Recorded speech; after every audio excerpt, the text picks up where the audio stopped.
आइए मित्रों, हमारे YouTube चैनल स्वाध्याय में आपका हार्दिक स्वागत अभिनंदन।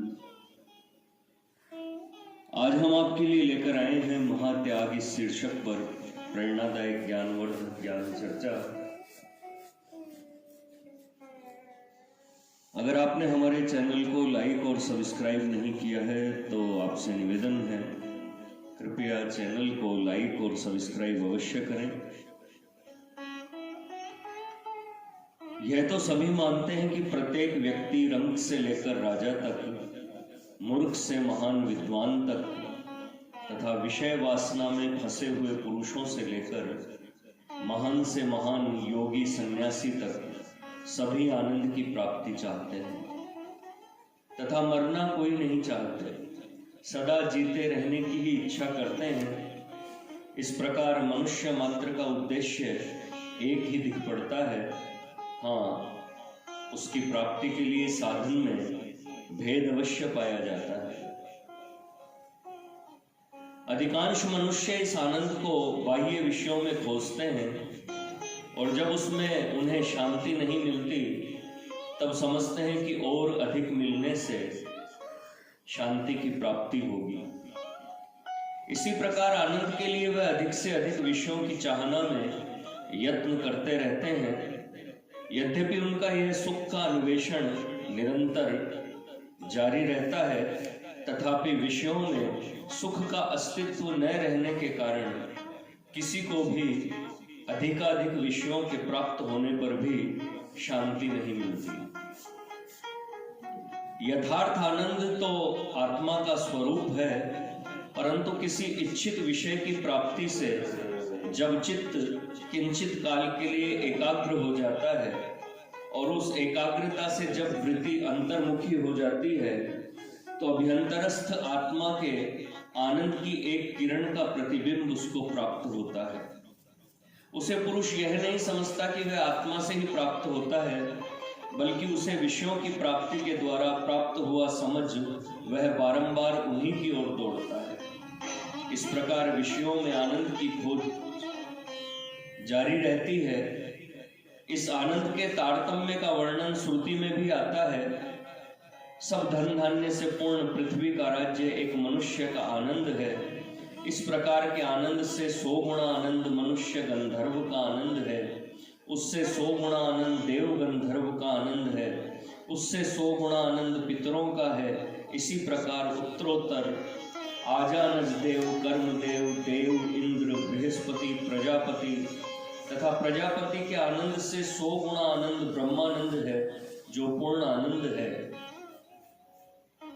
यहाँ विचारणीय विषय यह है कि क्या ब्रह्मानंद ही आनंद की चरम सीमा है अथवा उससे भी बढ़कर कोई आनंद की ओर अवस्था है। ब्रह्मानंद की प्राप्ति का दृष्टांत देते समय कहा जाता है कि जिस प्रकार नमक की डली समुद्र में संलग्न होने से गलकर समुद्र के जल में लीन हो जाती है, उसी प्रकार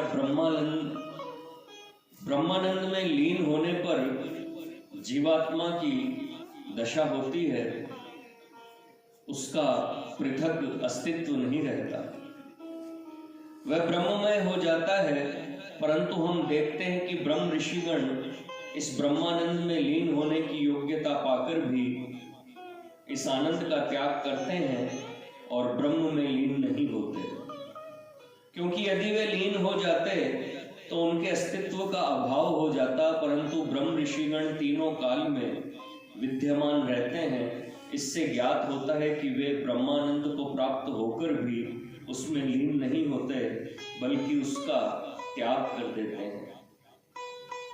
इससे जान पड़ता है कि ब्रह्मानंद से भी बढ़कर वह आनंद है जो उसके त्याग से प्राप्त होता है।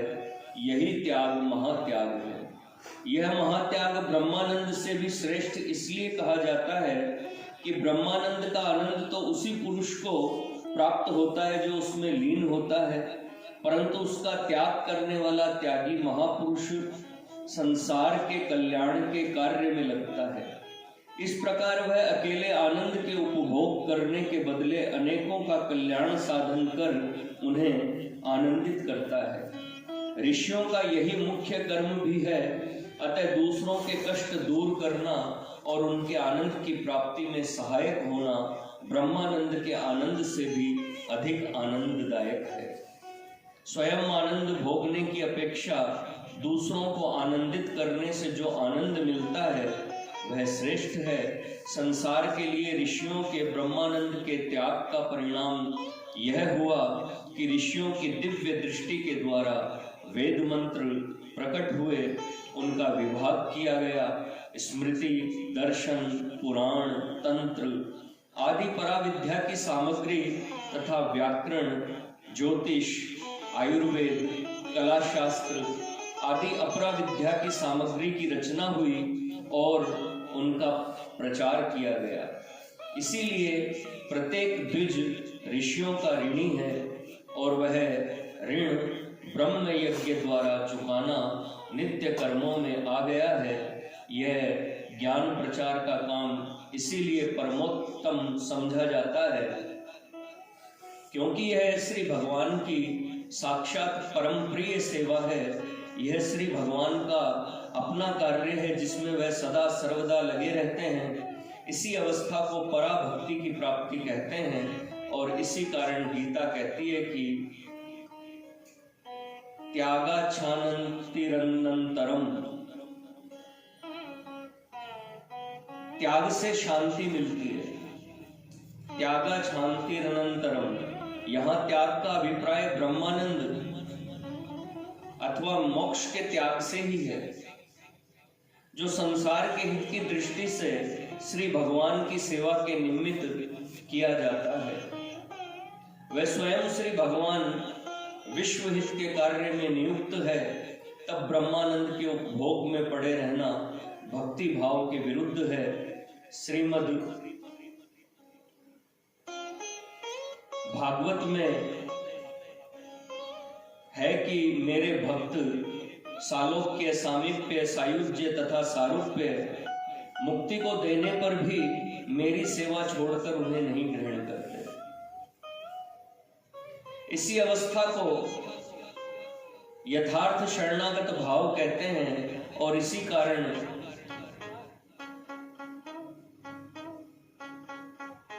मोक्ष संन्यास योग है।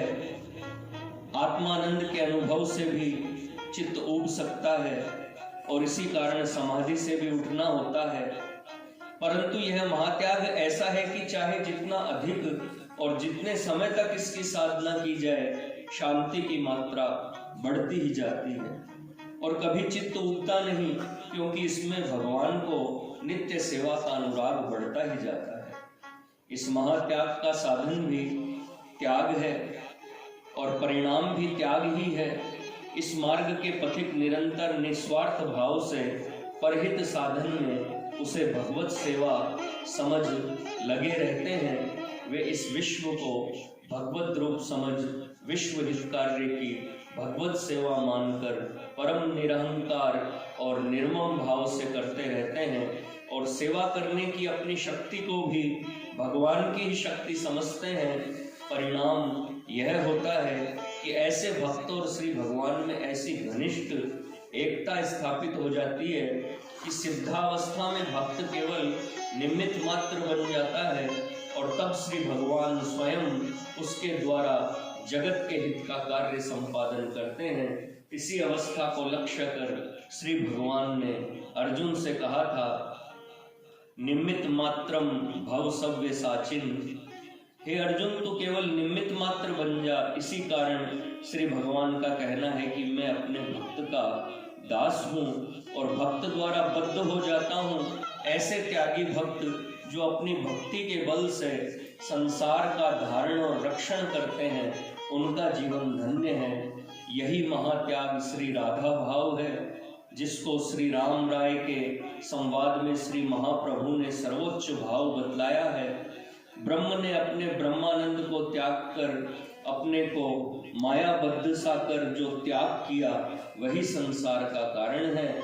अतः यह त्याग ही संसार का मुख्य धर्म है, जिससे यह चलता है। पुरुष सूक्त में इसी त्याग की संज्ञा यज्ञ है। इसी कारण गीता कहती है, नायम लोकोस्तयज्ञस्य कुतोन्यः पुरुषोत्तम। हे अर्जुन, जो यज्ञ त्याग नहीं करता वह इस लोक में ही सुखी नहीं होता, और लोक की क्या बात कही जाए।